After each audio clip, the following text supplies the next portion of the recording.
Hello everyone, कैसे हैं आप सभी? बढ़िया।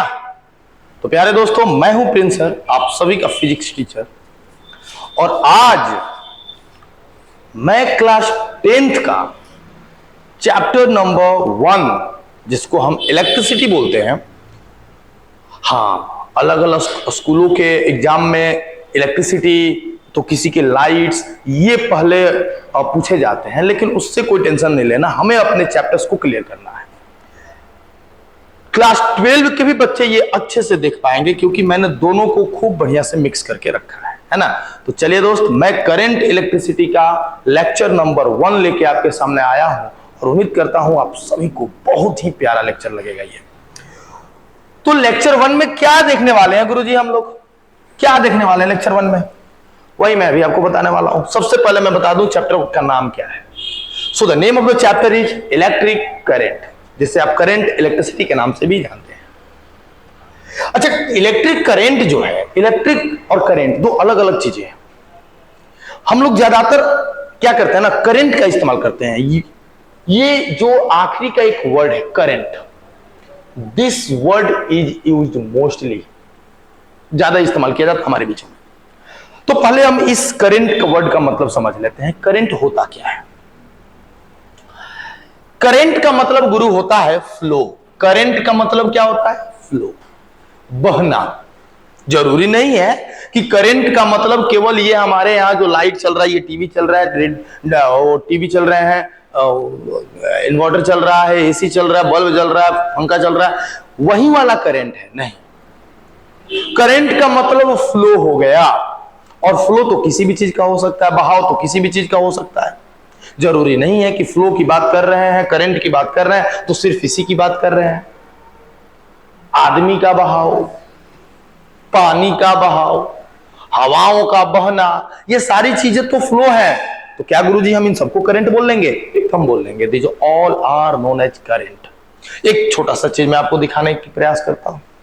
ये देखिए दोस्तों, यहां पे आप क्या देख रहे हैं कि यहां से पानी निकला और एकदम उधर की तरफ गया, एक एंड से दूसरे एंड की तरफ पानी गया।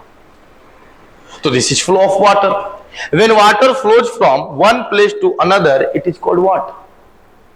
सिंपल सी बात है, किसी भी चीज का बहना फ्लो, किसी भी चीज का फ्लो क्या है? करंट है। और आप यहां बोल रहे हैं कि क्या फ्लो कर रहा है? वाटर फ्लो कर रहा है। तो आप इसके पीछे वाटर लगा दो, and this is known as water current.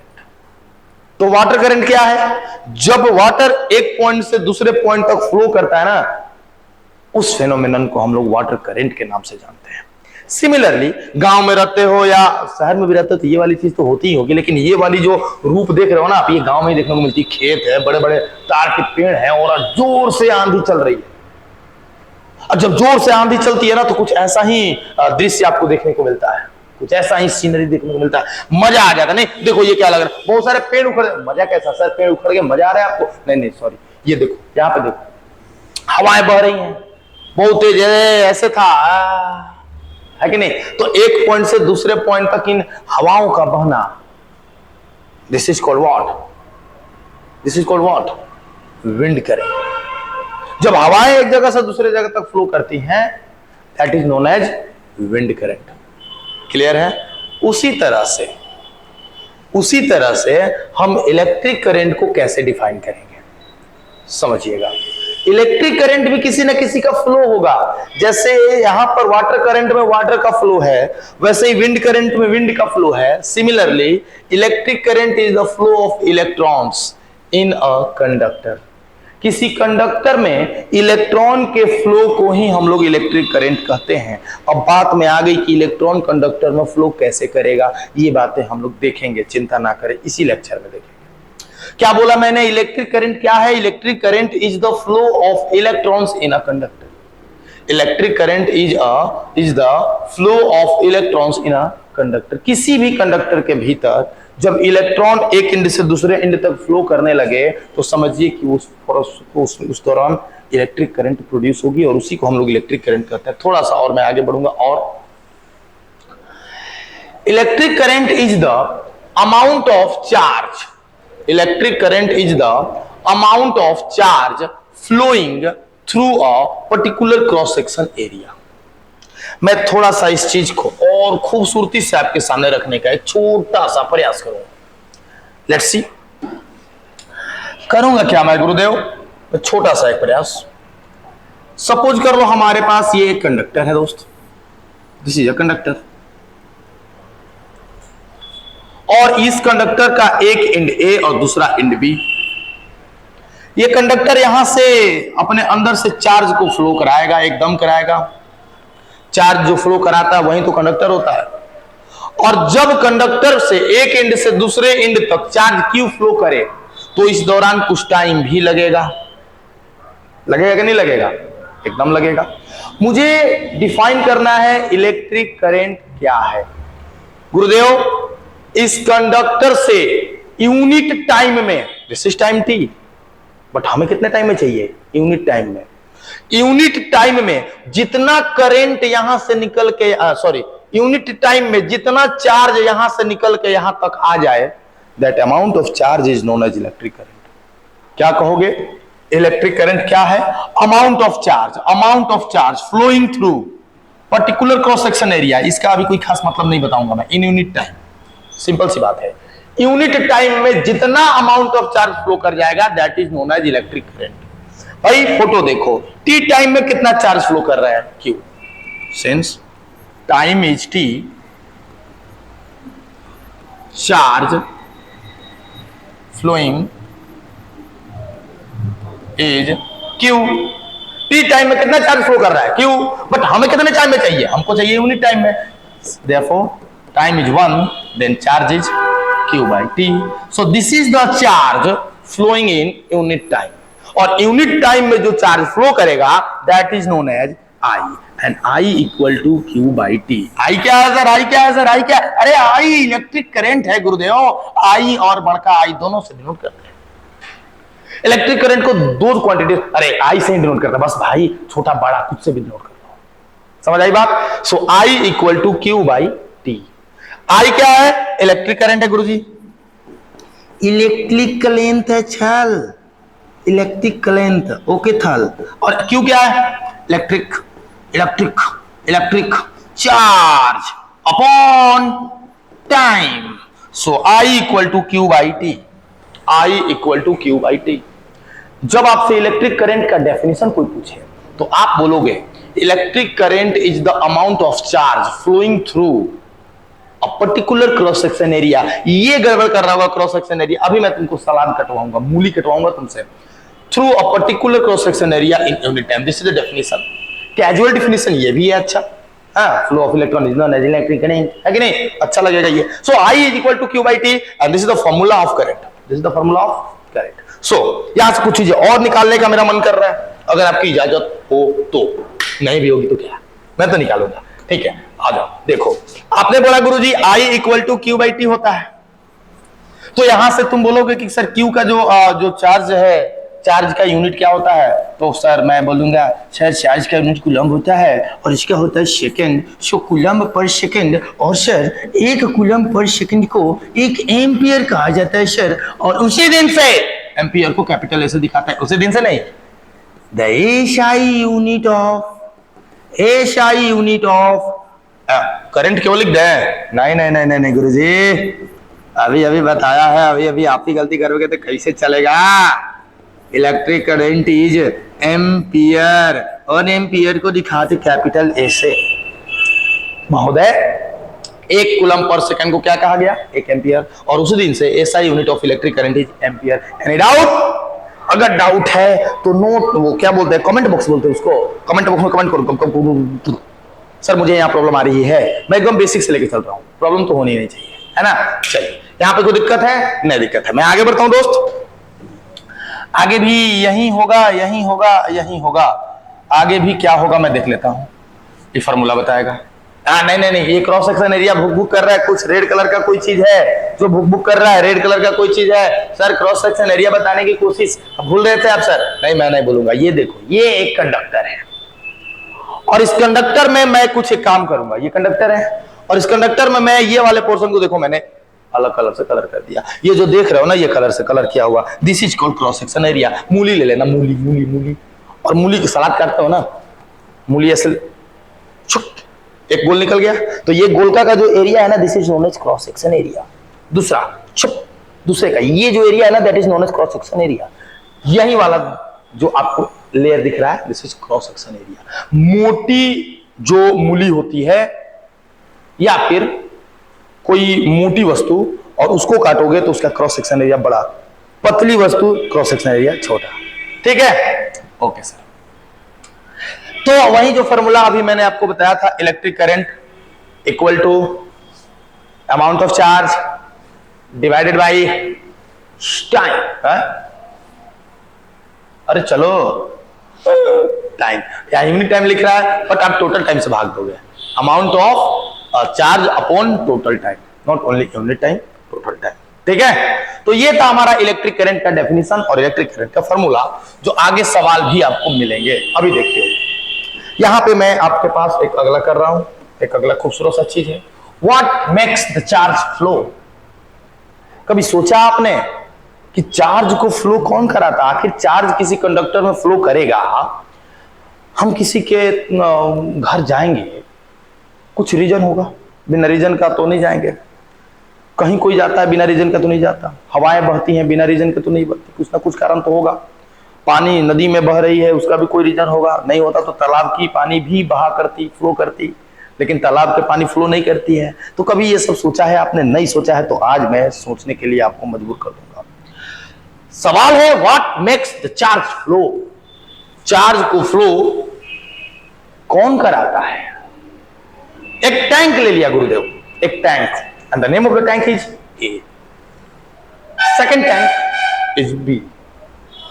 एक काम करते हैं, दोनों को थोड़ा सा मैं लेवल थोड़ा सा चेंज कर देता हूं। एक को मैं थोड़ा हाइट पे ले जाता हूं, एक को थोड़ा डेप्थ पे लेके आता हूं। दोनों को मैं कनेक्ट कर दूंगा किसी पाइप के थ्रू। कर दिया गुरुजी, अब क्या करूंगा? अब मैं एक टनल लगाऊंगा यहां। इसको मैं नल, वो टैब ऐसा कर दिया तो नहीं जाएगा पानी। घर में ऊपर टंकी में होता है ना, ओए टंकी बंद कर दो, पानी नहीं नीचे आना चाहिए, नल खराब है, नल बन रहा है। तुम टप टप टप टप टप टप ऊपर जाते हो, नल को बंद करते हो, पानी नीचे नहीं आता। वही वाला चीज है। अभी मैं इसमें पानी भरूंगा, पानी भर के नल खोल दूंगा। अब नल खोलने पे क्या होगा? पानी भरने लगा, माने इसमें से पानी निकल के इसमें आने लगा। ऐसा क्यों हुआ? बताओ मुझे, ऐसा क्यों हुआ? ऐसा पता है क्यों हुआ? क्योंकि इस पानी के लेयर में और इस पानी के लेयर में एक डिफरेंस है। इसका हाइट ज्यादा है, इसका हाइट कम है, और जब पानी ऊंचे हाइट पर होती है तो वो नीचे वाला हाइट की तरफ आने की कोशिश करती है। यही कारण है कि टैंक ए से पानी निकल के टैंक बी में जा रही है। एक और चीज, गंगा नदी बंगाल की खाड़ी की तरफ बहती है गंगोत्री से निकलकर। क्यों? क्योंकि गंगोत्री हिमालय की चोटी की तरफ कहीं है, बहुत ऊंचा है, और बंगाल की खाड़ी नीचे है। तो हाइट का डिफरेंस हुआ, और हाइट का डिफरेंस हुआ तो पानी बहेगी। तालाब में पानी नहीं बहता है गुरुजी, क्यों? क्योंकि तालाब के दोनों एंड देखोगे तो सेम लेवल पे होते हैं, कोई अप कोई डाउन नहीं होता। अप डाउन करोगे तो इसमें भी फ्लो आएगा, है कि नहीं है? समझ के बात को? तो वाटर फ्लो क्यों करता है? What makes water flow? Difference in their heights, difference in their heights. Similarly one thing more, take a second example. This is a body A which temperature is 60 degree and higher temperature. मैं दूसरा एक और body लूंगा B 20 degree Celsius. In comparison to this one, this is lower temperature. So we can say this is higher temperature, this is lower temperature. Now both are going to connect with each other. दोनों को हमने allow कर दिया, जाओ सट जाओ। और जैसे ही ये दोनों सटेंगे क्या होगा? देखो क्या होगा। इसमें का हीट इसमें आने लगा, मतलब हीट फ्लो कर रहा है। यस, हीट फ्लो करेगा। क्यों करेगा? बिकॉज यहां टेम्परेचर का डिफरेंस है। यहां का टेम्परेचर 60 डिग्री, यहां का टेम्परेचर 20 डिग्री। तो 60 डिग्री से 20 डिग्री की तरफ हीट का फ्लो होगा, और तब तक होगा जब तक कि दोनों का टेम्परेचर गुरुदेव 40 डिग्री यानी कि इक्वल नहीं हो जाते। वैसे ही यहां पे फ्लो भी तभी तक होता है जब तक कि दोनों का लेयर बराबर नहीं हो जाता। उसी तरह यहां का टेम्परेचर का जब तक बराबर नहीं हो जाता, दोनों का टेम्परेचर सेम नहीं हो जाता, तब तक फ्लो करते रहता। तो heat flows due to difference in temperature. Heat के फ्लो करने का रीजन क्या होता है? टेम्परेचर का डिफरेंस करना। और वाटर के फ्लो करने का रीजन क्या होता है? उनके हाइट का डिफरेंस करना, है ना। चलिए, तो ये तो समझ में आ गया। सर एक चीज और मैं बता दूं, जितना ज्यादा गुरुजी इनके टेम्परेचर के बीच का डिफरेंस होगा, जैसे एक छोटा सा चीज मैं बताऊंगा आपको, दो एग्जांपल ले लेते हैं दोस्त। एक टेम्परेचर यहां है जिसका 100 डिग्री सेल्सियस और एक 20 डिग्री सेल्सियस, एक 100 डिग्री सेल्सियस, एक 80 डिग्री सेल्सियस। बताओ किसमें हीट ज्यादा फ्लो करेगा?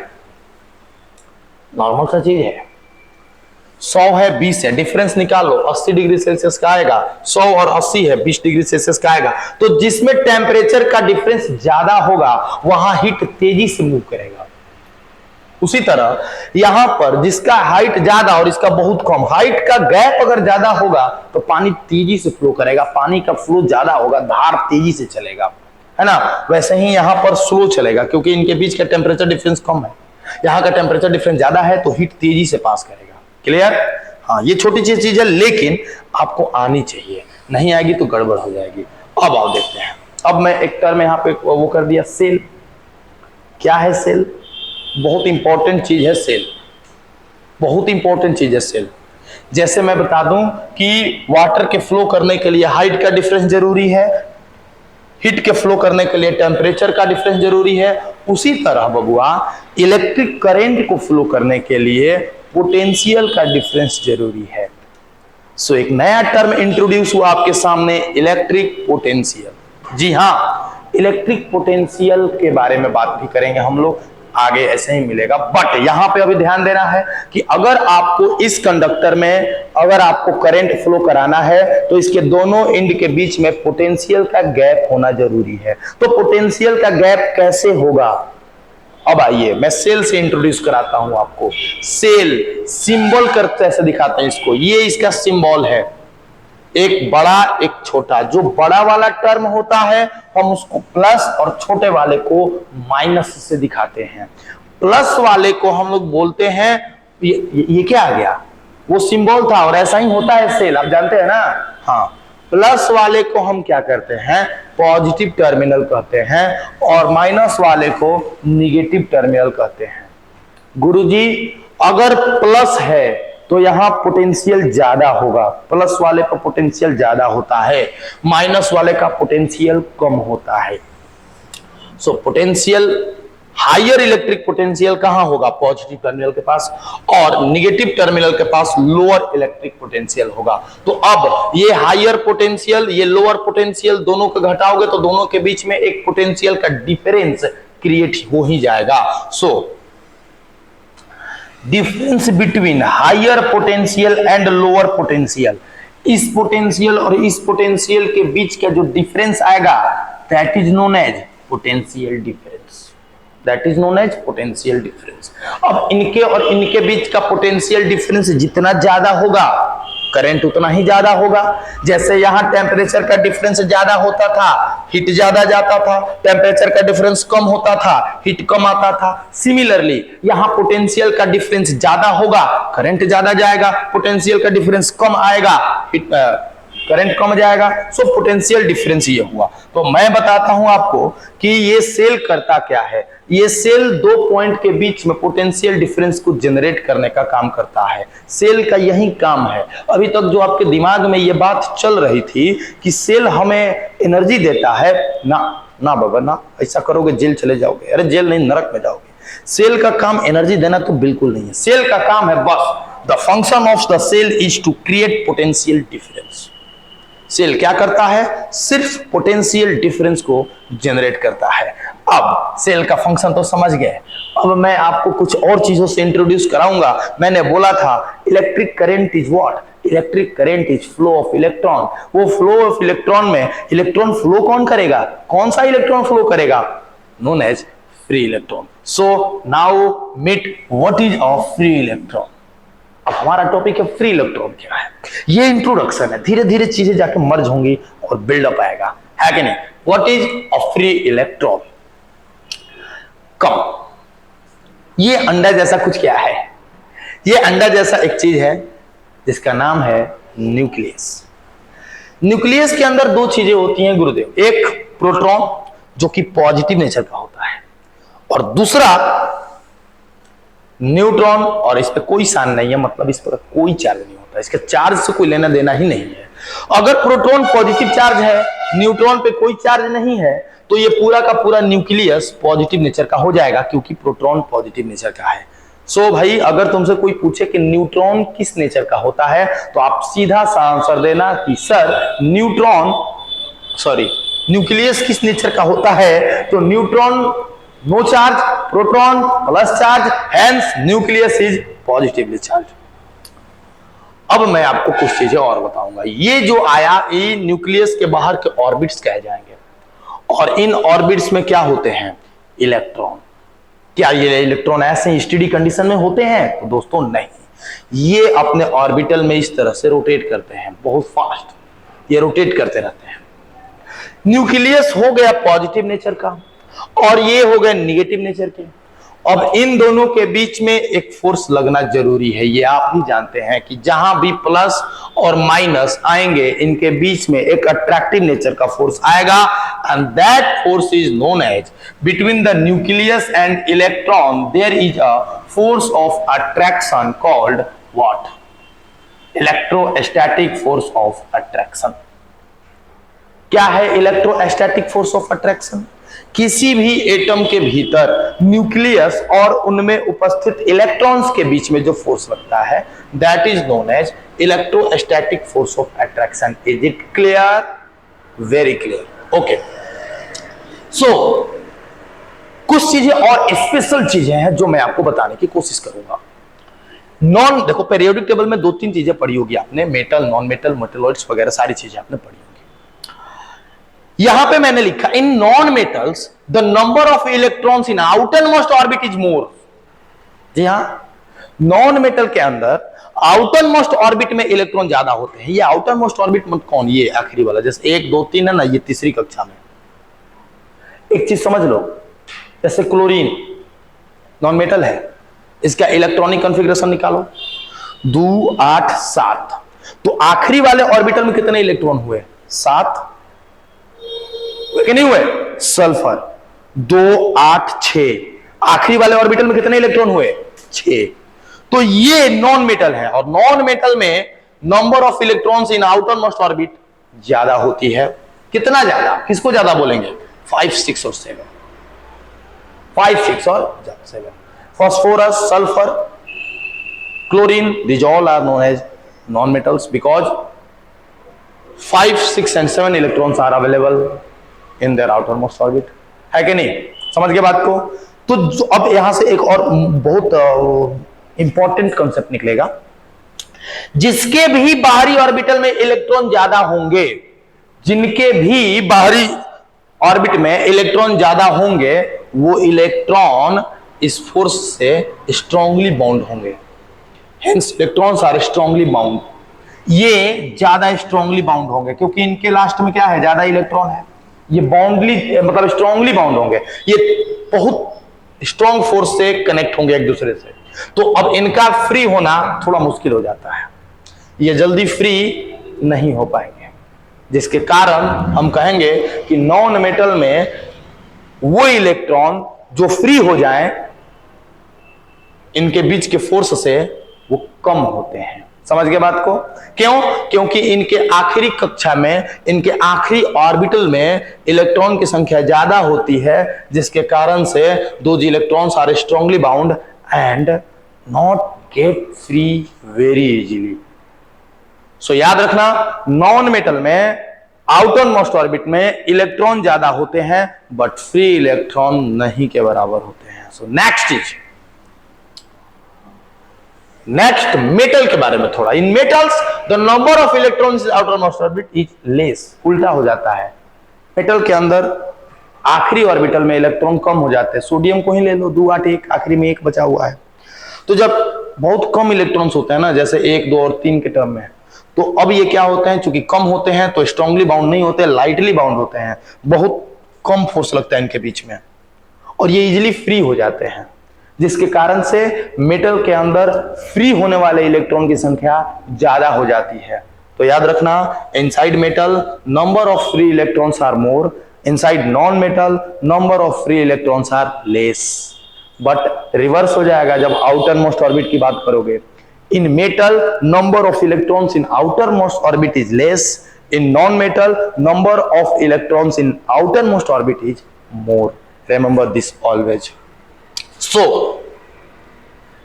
अब चूंकि मैंने बोला कि मेटल के अंदर इनके बीच में फोर्स बहुत कम लग रहा है, तो ये वाला इलेक्ट्रॉन इजीली रिलीज हो गया और यहां आ गया, ये फ्री हो गया। और अब इस फ्री वाले इलेक्ट्रॉन को हम लोग क्या बोलेंगे, उसका नाम है फ्री इलेक्ट्रॉन। ठीक है। अब depending on the numbers of free electrons, substances are classified into some parts. आखिरी ऑर्बिटल में कितने फ्री इलेक्ट्रॉन है, इसके बेस पर हमने सब्सटेंसेस को कुछ पार्ट में डिवाइड करा है।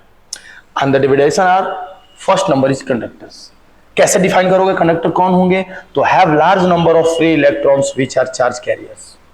ये चार्ज कैरियर नया है, ये फ्री इलेक्ट्रॉन्स ही हैं जो कंडक्टर के एक सिरा से निकल के दूसरा सिरा तक चार्ज को ले जाते हैं। तो चार्ज को ले जाने वाले चार्ज कैरियर्स हैं। तो बबुआ, कंडक्टर में चार्ज कैरियर्स का काम कौन करता है, फ्री इलेक्ट्रॉन्स, क्योंकि उनमें बहुत ज्यादा संख्या में फ्री इलेक्ट्रॉन्स होते हैं। रिमेंबर ऑलवेज, कंडक्टर के अंदर चार्ज कैरियर का काम कौन करता है, फ्री इलेक्ट्रॉन करता है। The second part is insulator. वही नॉन मेटल वाली कहानी है, स्ट्रांगली बाउंड है वो न्यूक्लियस के साथ, टूट ही नहीं सकते हैं, तो फ्री इलेक्ट्रॉन होगा ही नहीं।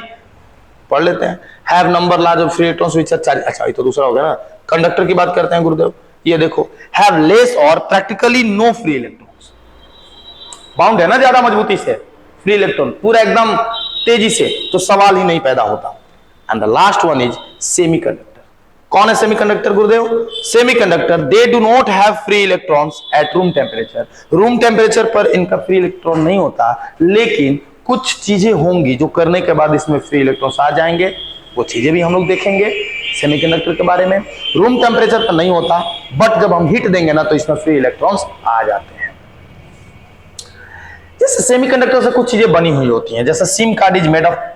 सिम कार्ड में ये पीला वाला पार्ट आप देख रहे हैं, ये पीला वाला पार्ट जो है क्या है, क्या है पीला वाला पार्ट, सेमीकंडक्टर है। उसी तरह आप लोग आईसी, किसी टीवी में, रेडियो में जो आईसी इंटीग्रेटेड सर्किट बना होता है, वो भी सेमीकंडक्टर का ही बना हुआ था, यहां पे आप देख सकते हैं। और अब देखिए कुछ क्वेश्चंस में सबसे पहला क्वेश्चन गुरुदेव, अब substance which does not allow charges to pass through it easily. एक सब्सटेंस जो चार्ज को इजीली अलाउ नहीं करता पास करने का, that is known as what, insulator. इसमें तो कुछ बात ही नहीं करना, insulator. Negative terminal is called. Negative terminal क्या होता है, हायर इलेक्ट्रिक पोटेंशियल, नहीं वो तो पॉजिटिव होता है। लोअर इलेक्ट्रिक पोटेंशियल, जी हाँ, तो निगेटिव टर्मिनल जो होता है लोअर इलेक्ट्रिक पोटेंशियल होता है।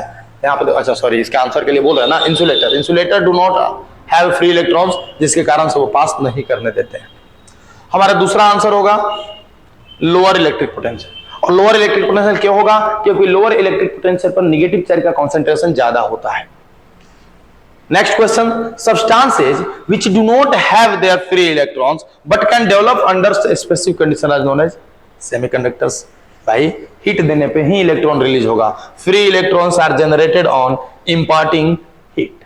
Okay, and the next one is the function of cell is to create potential difference. To create potential difference. So प्यारे बच्चों, ये जो एक छोटा सा लेक्चर मैंने अभी बनाया, फर्स्ट लेक्चर आपके इस इलेक्ट्रिसिटी से, कैसा लगा आपको जरूर कमेंट करके मुझे बताएं। पूरा वीडियो देखें, और अगर आप इस हमारे चैनल पे नए हैं तो प्लीज हमें सब्सक्राइब करें। अगला वीडियो जो इसी से रिलेटेड होगा, इससे थोड़ा सा छोटा होगा, और मैं कल के लेक्चर में यह बताऊंगा कि बिजली क्यों कड़कती है, और बिजली जब कड़कती है तो हमें क्या पेड़ के नीचे खड़े होना चाहिए या किसी कार के अंदर में बंद होना चाहिए। ये दोनों विषयों पे हम लोग चर्चा करेंगे कल। तो मिलते हैं दोस्त नेक्स्ट लेक्चर में, तब तक के लिए जय हिंद।